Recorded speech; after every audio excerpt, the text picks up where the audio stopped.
Welcome to Spoken English TV. Today we're sharing a fun and easy English conversation about attending a wedding. It's perfect for beginners and intermediate learners who want to speak English naturally and confidently. You'll learn how to use simple, everyday English with expressions and fillers that sound real and fluent. So relax, listen, and enjoy learning English through real life talk. If this video gets over 100 likes and 100 comments, I'll share the full transcription of this conversation in the description box. Along with that, I'll include 10 intermediate and 10 advanced vocabulary words used in the video. And if you want instant access, you can join my membership plan, which starts at just 89 rupees per month. I share the doc file in the membership tab on every new video. If you like this video, don't forget to like it. And if you haven't subscribed yet, make sure to hit that subscribe button. So let's get started. Hey Komal, you know what? I just came back from my cousin's wedding last week.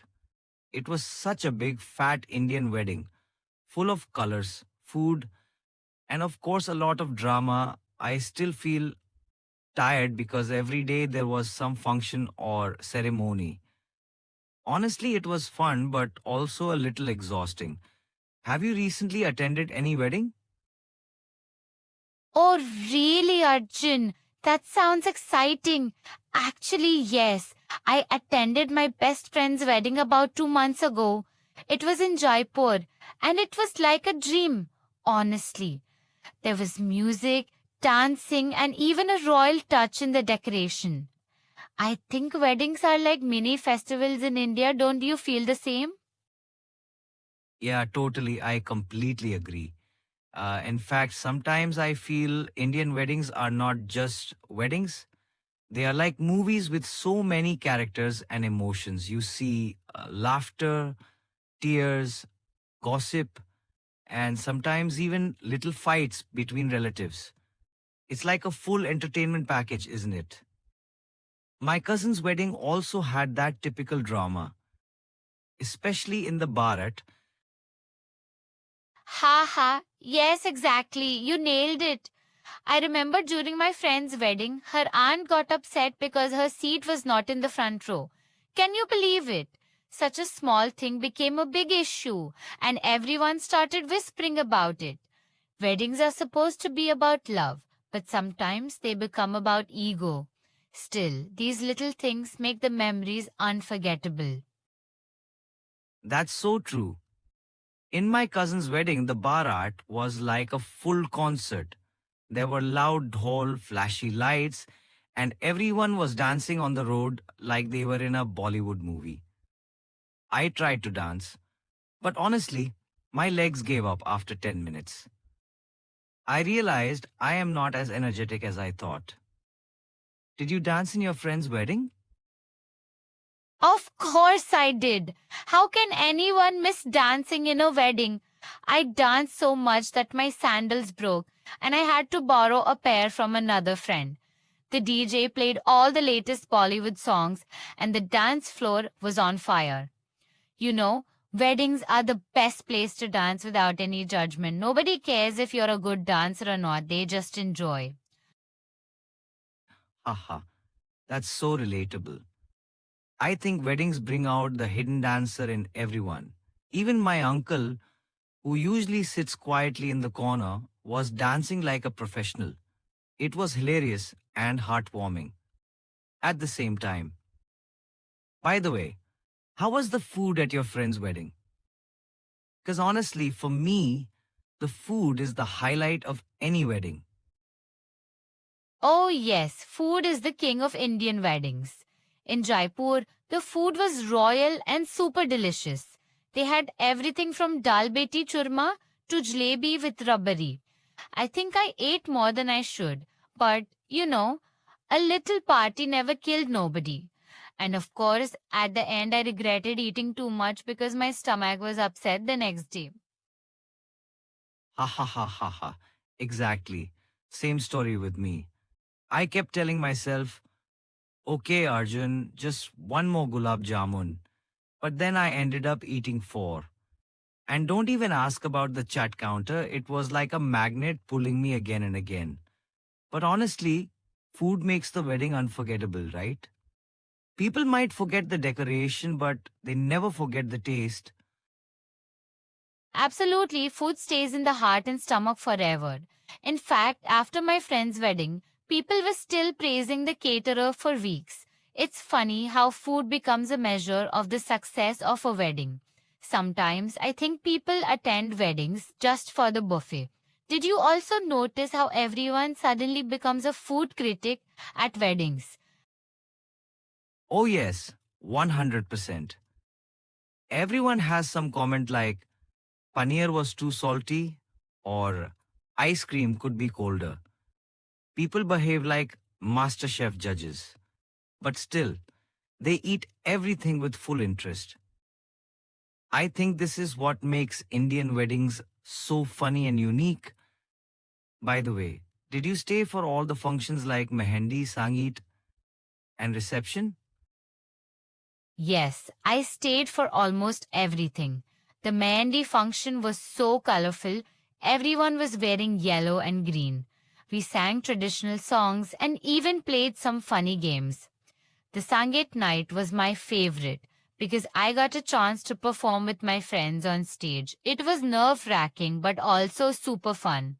How about you? Did you attend all functions? Yeah, I was there from Haldi till the reception. The Haldi ceremony was the most fun because people were literally chasing each other with Haldi. My cousin was glowing like a golden statue by the end.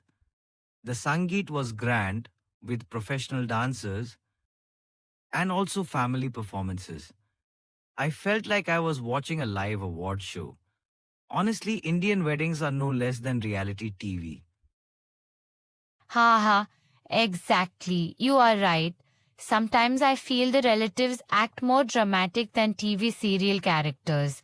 But in the end, it's all love and happiness, you know? The reception in Jaipur was like a fairy tale with lights, flowers, and music. I almost felt like I was in a movie set. I clicked so many photos that my phone battery died halfway.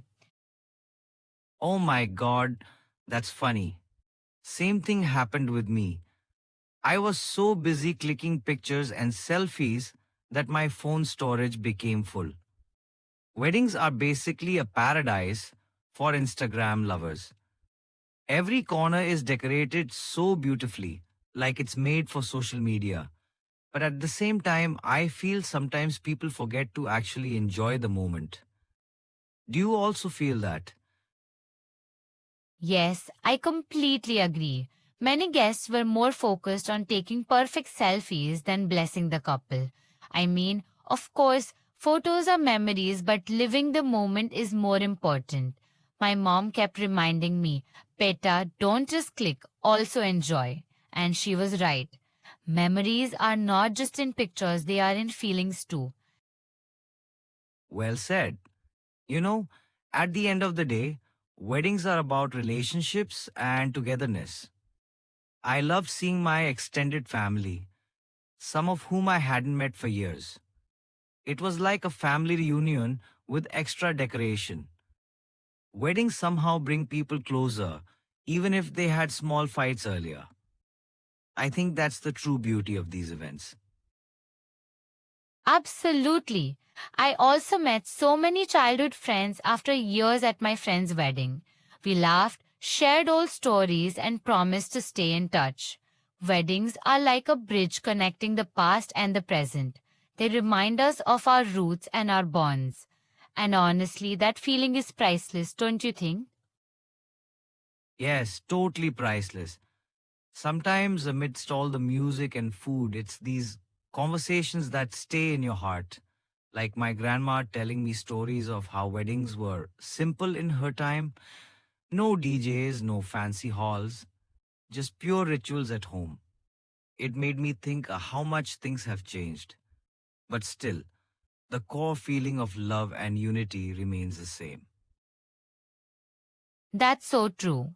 My daddy also says the same. She says earlier weddings were more about simplicity, but now they are about show off.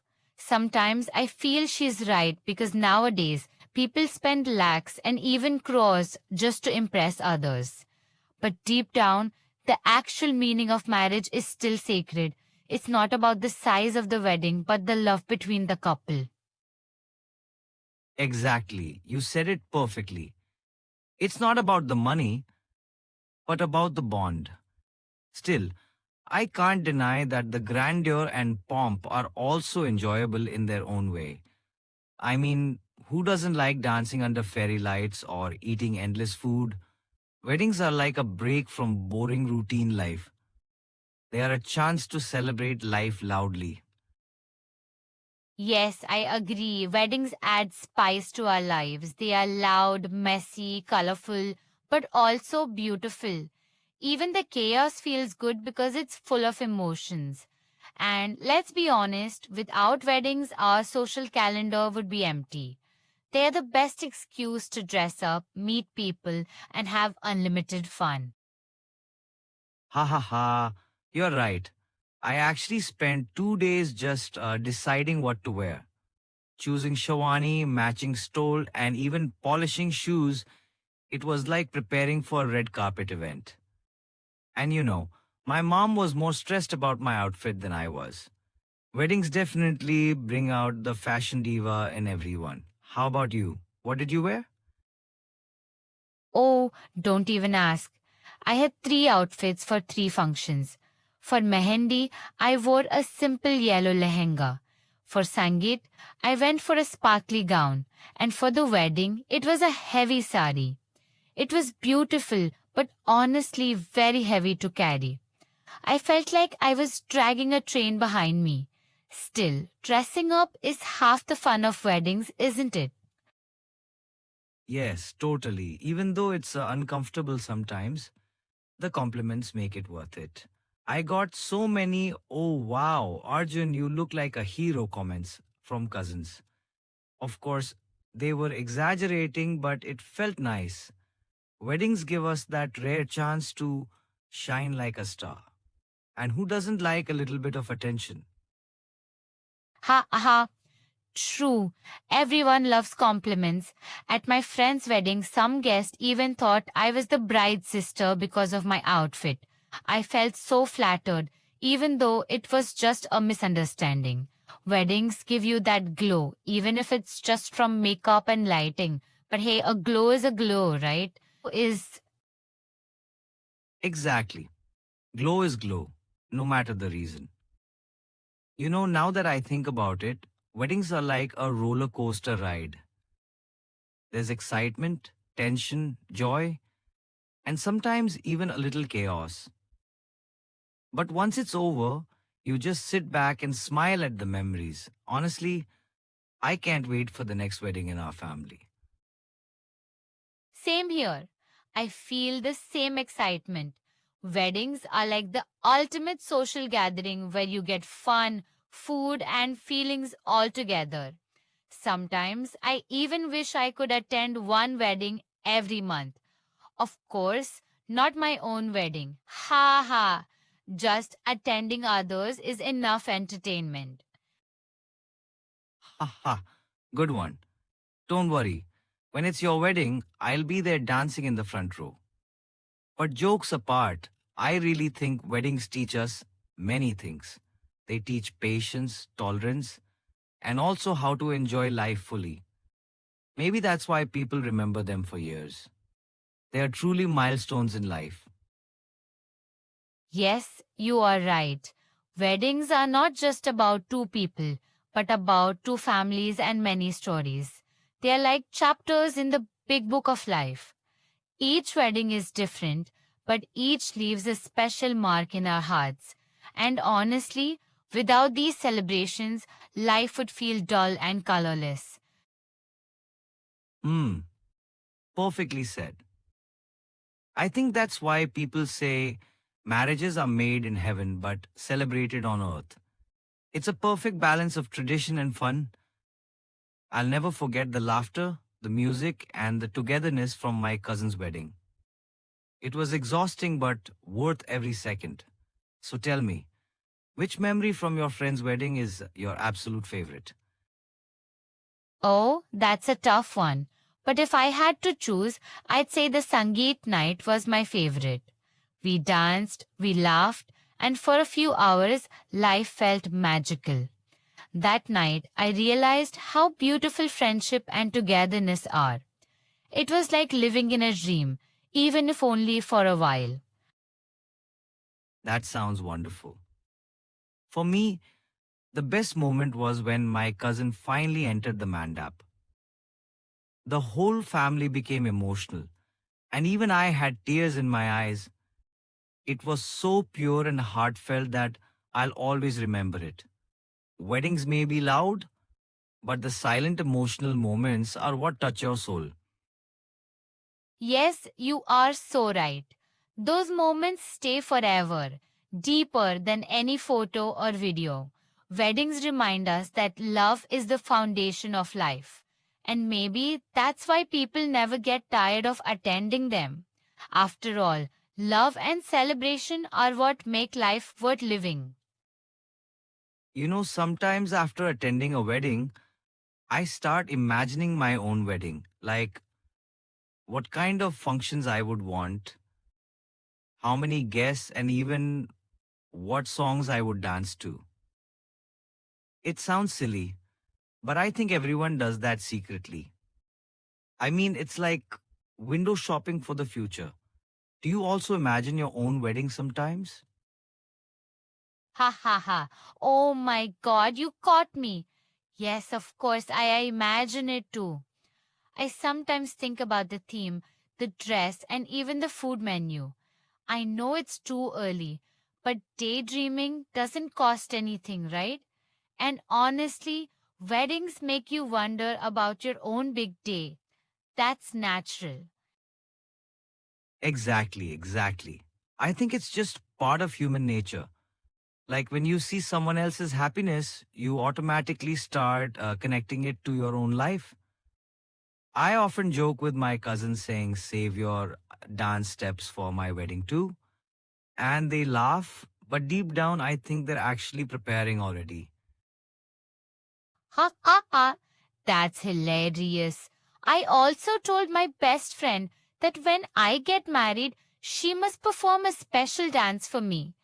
She promised, but I know she will make me dance too, even if I don't want to. That's the beauty of close friends and cousins. They make weddings more lively. Without them, it would just be a boring ceremony. Oh, yes. Weddings without friends are like tea without sugar. The energy, the jokes, the leg pulling, it all comes from friends. Even in my cousin's wedding, the funniest part was when we stole the groom's shoes. The negotiation with the bride's sisters was so much fun. We ended up getting 5,000 rupees and we felt like we won a lottery. Oh my god, the shoe stealing ritual is my favorite too. At my friend's wedding, we managed to get 11,000 rupees after so much bargaining. Everyone was clapping and laughing during the whole process. I think these little traditions make Indian weddings truly unique. It's not just about two people, but about fun for the entire group. Absolutely, Komal. Even though some people say weddings are stressful, I feel the fun part outweighs everything else. Like, even the chaos adds to the charm. I still remember running around to manage guests, but later laughing about it with cousins. In the end, you forget the stress and only remember the happiness. Yes, that's so true. Stress is temporary, but memories are permanent. After my friend's wedding, I was so tired that I slept for almost 2 days straight. But when I woke up, all I could think about were the fun moments. Honestly, I wouldn't mind going through all that exhaustion again just for those memories. Hmm, exactly. And you know, weddings also teach teamwork. Like all relatives and friends work together to make it successful. It feels like a cricket match where everyone has a role to play. Some are organizers, some are entertainers, and summer foodies. In the end, it's a collective effort that makes it special. Haha, I like that comparison. Yes, weddings are like cricket matches, full of surprises and last minute changes. One moment everything is smooth, and the next, something unexpected happens. But that unpredictability keeps it exciting. And when everyone comes together, it feels like a real victory. All right. I think we've talked so much about weddings today that I feel like I actually attended two weddings. But honestly, this kind of conversation is so useful for us. We are just chatting casually, but at the same time, we are practicing English. It's like killing two birds with one stone. Yes, I agree. The best part is that we are using real life examples, simple words, and also some fun expressions. That makes English feel natural, not like a boring subject. When people listen to such conversations, they can learn how to speak in daily life. And that's the real goal, right? Exactly. Many learners think English means only grammar and big words. But actually, spoken English is about being clear, confident, and natural. Yes, and you know what? These kinds of conversations are perfect for beginners and intermediate learners. They show how to make small talk, how to share experiences, and how to use idioms. It also teaches that mistakes are normal and practice is the only way to improve. The more you speak, the more fluent you become. Well said. So, friends, if you're watching this video, remember, don't just read English, speak it. Try to talk about your daily life, like weddings, travel, or food. Use simple sentences. Add some fun words, and you'll see the magic. Step by step, your English will become smooth and confident. Exactly. English is not a subject, it's a skill. And like any skill, it improves with practice and real conversations. So keep listening, keep speaking, and keep enjoying the process. After all, learning a language should be as joyful as attending a wedding. Thank you so much for watching the video until the end. I really appreciate your support. I'd love to know what new vocabulary words did you find interesting or helpful. Please share them in the comments below. And finally, if you're a regular viewer and my videos are helping you improve your spoken English, I invite you to consider joining the YouTube membership or supporting the channel by clicking the thanks button in the comments. Your support means a lot and helps me keep creating helpful videos like this one.